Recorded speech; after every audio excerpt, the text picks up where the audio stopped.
Jo, su šiukšlėm mes susidarėm visur, iš tikrųjų. Tai ar tai būtų kažkoks tai samdomas darbas didelė įmonė, ar vykstant į darbą automobiliu ir įstrigus kamštį, ar siautint galų gale parduotuviai maisto prekių, susikrauna pilną krepšį.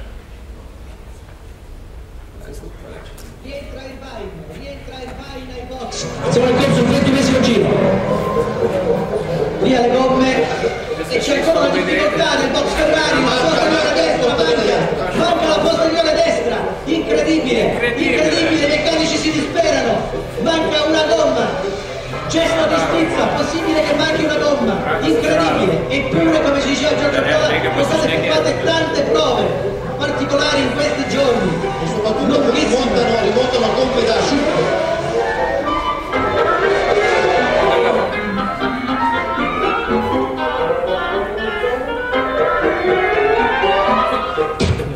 Gerai. Ką matėt? Kas buvo blogai? Kaip? Pamiršo ratą. Kas dar buvo ne taip, kaip turėtų būti? Dvejoja. Kas? Dvejoja. Pasimetė, nežinojo, kas turi atnešti tą ratą po to, kai Kažkur dingo žmogus iš tikrųjų.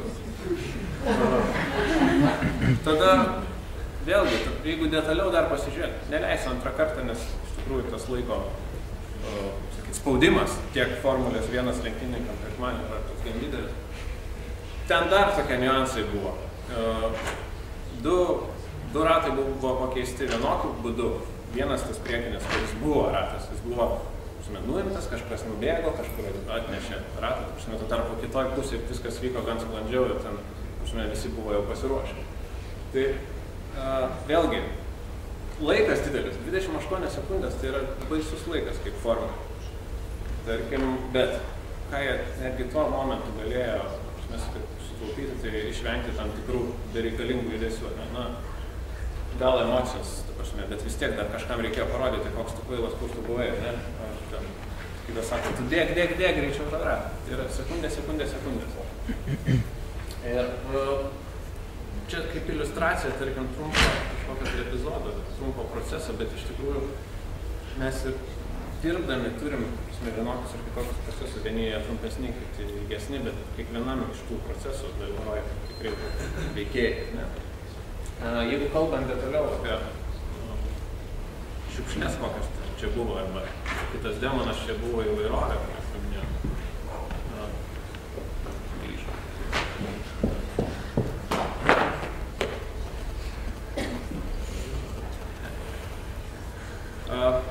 Įvairios metodikos arba, sakyčiau, teorijos skiria net 8, kartais 9 tipinius šiukšlių tipus, arba šiukšlė šiuo atveju lygų kažkokiam tai nuostoliui. Ką čia mes matėm iš tos klasikos, tai matėm tipinį laukimo laiką, čia laukiam, kol kažkas pristatys kažkokį tai ratą. Matėm tikrai bereikalingus judesius. Dėl transportavimo, vėlgi, čia galbūt šiukšlė yra ta, kai mes prisivežam per daug, arba nevežiam ne tos dalykus, arba pristatom ne tos dalykus, kurios reikia. Šiuo atveju gal atvirkštinis variantas čia trūko iš ankstinio pasiruošimo, ne visos detalės ir instrumentai kitų vietų. Pavyzdys laukimo laiko, jūs, manau, tikrai irgi susidurėt, kai burnojate kamščius ar ne, Vilniuje ar kažkokiam kitam mieste. Laidos taisymai, man patiko monetos 6, ką daryti, ko nedaryti. Ten buvo pasakyta, kad darykit klaidas, bet jas kuo greičiau, iš tų klaidų reiktų pasimokyti. Intelektiniai nuostoliai. Galbūt tas bičas, kuris turėjo tą ratą keisti, jis galbūt netitinka tos kvalifikacijos rato keitėjo. Kažkur tai buvo dingtis. Tai dar viena iliustracija, tas pats, ta pati sritis, tik procesas detaliau. Paleisiu.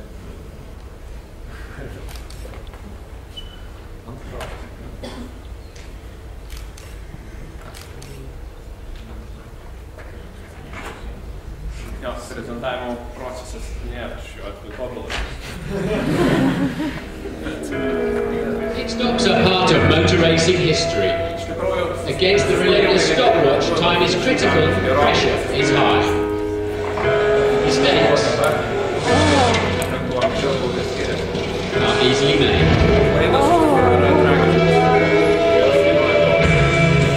Force India have a team of 26 men awaiting their Formula One car. The Lollipop Man. 3 on the jacks. 2 team members, the starter motor and pneumatic midfield. Plus firemen and emergency crew for the fuel rig Dead Man's Handle. 4 on the wheel guns. 4 men take the wheels off. 4 more put fresh tyres back on. 2 refuelers plus 2 more for the backup fuel rig. Pit stop crews are well aware they can win or lose races. When cars come towards me, hope these finished up on the mark. It's quite simple, but it can go wrong. You have just a few seconds to react. Keep out of the way, front wheel, and then get on with your job. You've got to concentrate solely on your corner. You're fully focused on your one job. Second nature. We practice so much, it has to be second nature.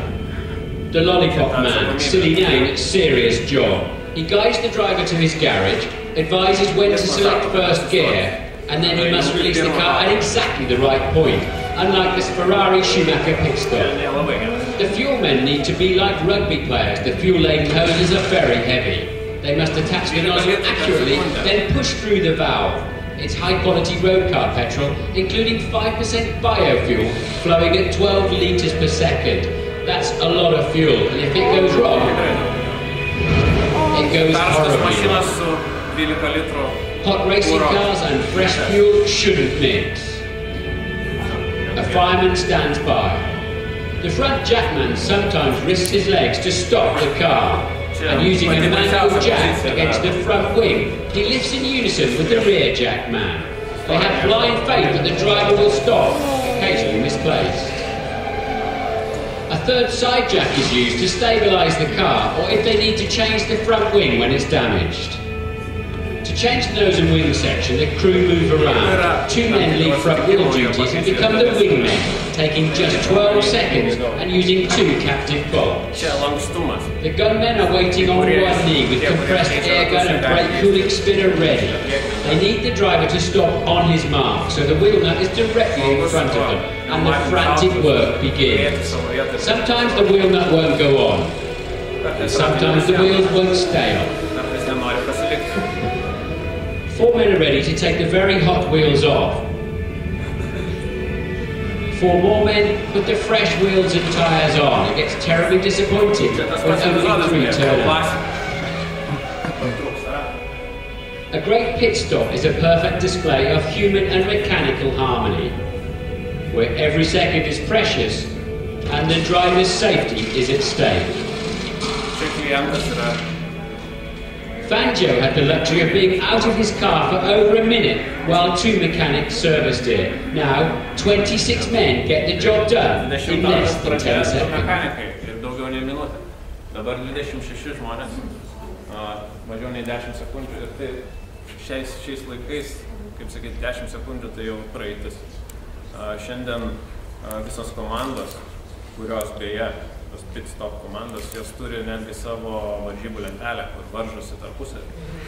Varžybos vyksta ne tik tai trasoje, bet ir ten. Ir ten skirtumai yra net ne sekundės, o 10-asios ir 100-asios gali. Tai tai dienai standartinis sustojimas su tuo kūro įpylimu ir progresas nuo 20 amžiaus pradžios iki šiandien yra milžiniškas. Dar vienas dalykas, ko šitos komandos iš tikrųjų nepamiršta, tai nepamiršta eksperimentuoti.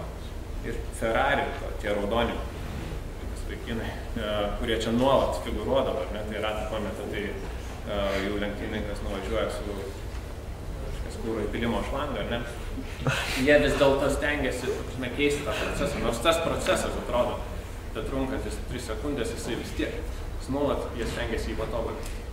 Jie dirba kaip komanda, jie turi nors savo vietas ir standartizuotas funkcijas, bet jie vietoj žmogaus ledinuko kartais įveda elektroninės, tarkim, kažkokius signalus, lemputes. Tada jos pakeičia vėlgi. Kai toliau yra tokias būdus ir jisai bando tą pranašumą padėti savo pagrindiniam klientui, tai yra lenktynininkam, kuriam sustojimas turi būti saugus ir labai greitas. Atlikti tą kaip reikia. Gerai.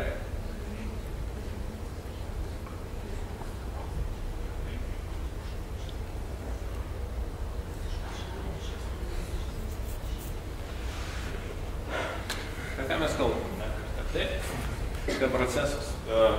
Vėlgi, čia pasigirsiu, labai mėgstu įvairius sutrumpinimus. Tai sugalvoju tokį iš 5N. Iš tikrųjų, ta kova su šiukšlėmis ir su kitais demonais, su nelankstumu ir su įvairovė arba nukrypimais, vadinkim taip. Ji tokia vat ir yra, į nuolatinę nuostolių, nukrypimų ir nelankstumo netoleranciją. Ji turi būti jumise. Jūs kiekviename žingsnė, kiekviename savo proceso veiklos, kurią jūs vykdote, etape jūs turite kažkur jausti, matyti, kad kažką galima iš ten pašalinti. Aišku, visose procesuose figūruoja tokie dalykai kaip žmonės, medžiagos, instrumentai ir informacija. Tie procesai, aišku, veikiami visų tų 3 demonų, bet rezultate mes, aišku, turim tą klasikinį išviesties požiūris, klasikinės kokybę, kaštus ir laiką. Ir visada ta manipuliacija yra, jeigu mes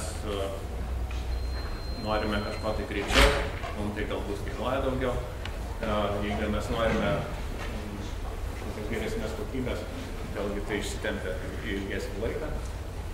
Ir esminis dalykas, kad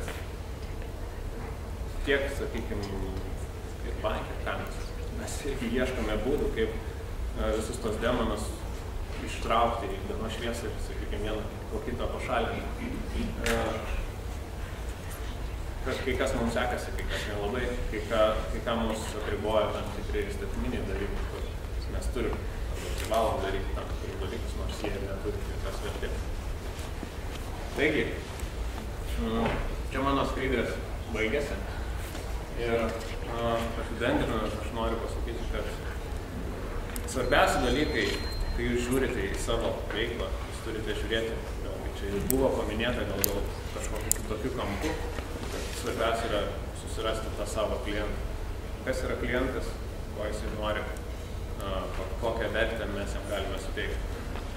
Antras dalykas, stengtis, kad iš tikrųjų jūsų veikloje nebūtų kažkokių beverčių dalykų, vertės nekuriančių žingsnių. Trečias, vėlgi, kai kuriuose įstatymuose buvo minima apie tai, kad būkite nuoseklūs. Iš tikrųjų stenkitės, kad tie jūsų procesai vyktų žingsnis po žingsnio, kad nebūtų kažkokių tarpų, nukreipimų nuo tikros normos. Ketvirtas dalykas.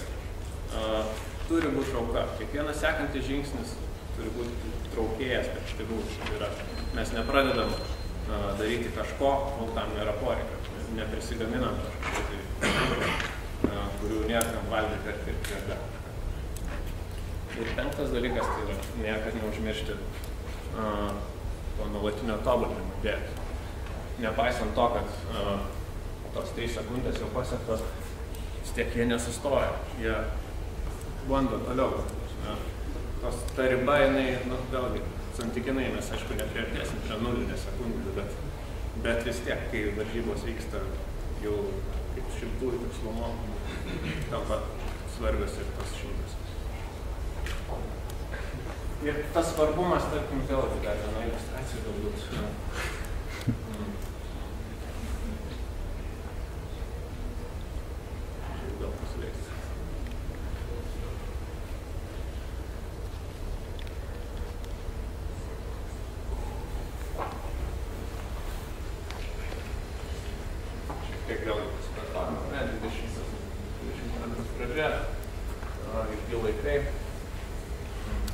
Judesių, čia žymiai daugiau nereikalingų, ar ne?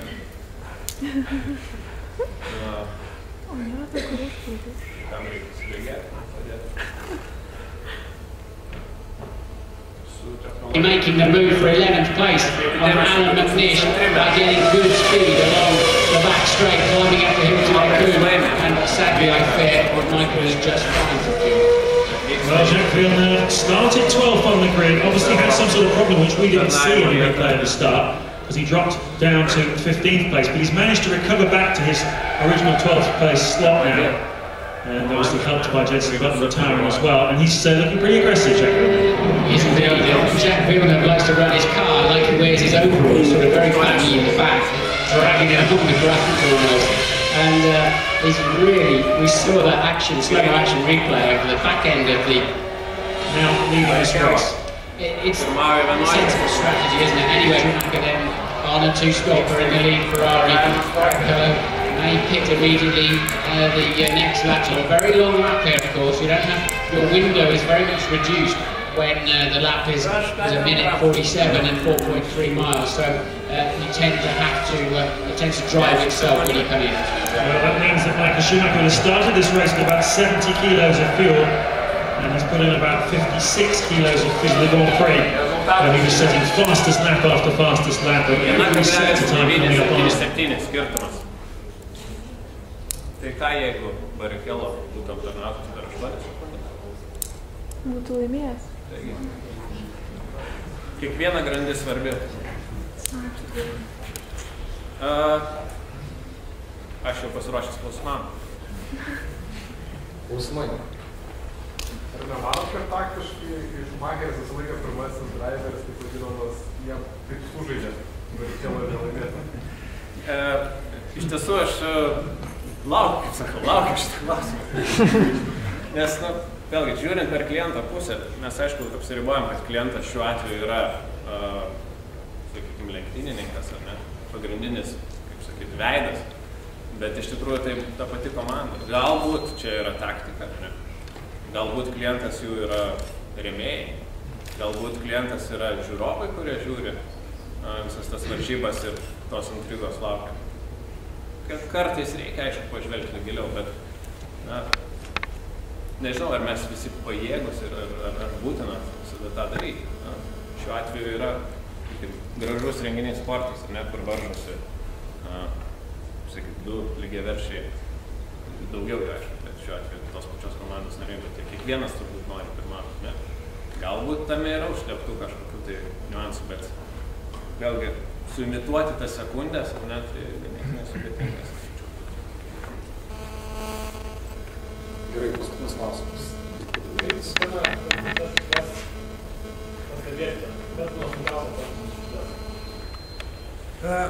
Ir aš kaip pabaigai ten galbūt užrašysiu arba pasakysiu porą raktažodžių.